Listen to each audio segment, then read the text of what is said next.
আমি এখন পৌঁছে গেছি কাশ্মীরের আহারবালে। এখানের সৌন্দর্য এক কথায় অসাধারণ। আমি যেখানে বসে আছি আমার পাশেই দেখতে পাচ্ছেন যে অপূর্ব সুন্দর একটা নদী বয়ে যাচ্ছে পাশ দিয়ে, আর এটা ওই ওয়াটারফল থেকেই এসেছে। এই ওয়াটারফলটি কুলগাম ডিস্ট্রিক্টের অন্তর্গত বেশাব নদীর ওপর অবস্থিত। এটিকে নায়াগ্রা ফলস অফ কাশ্মীরও বলা হয়। আপনি চাইলে শ্রীনগর থেকে ট্রেনে অনন্তনাগে চলে আসতে পারেন। সেখান থেকে 19 কিলোমিটার দূরত্বে আহারবাল। সামনেই ছিল আপেল বাগান। এখন রয়েছি আহারবালেরই একটা আপেল গার্ডেনের ভেতরে।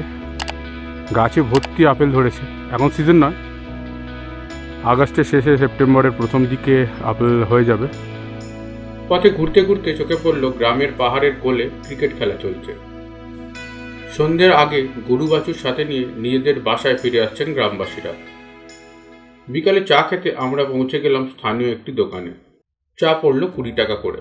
তবে পরের দিন সকালে 15 টাকাও পাশের দোকানে আমরা চা খেয়েছি। আর এরপর খেলাম লোকাল ফুড, পরোটা আর হালুয়া।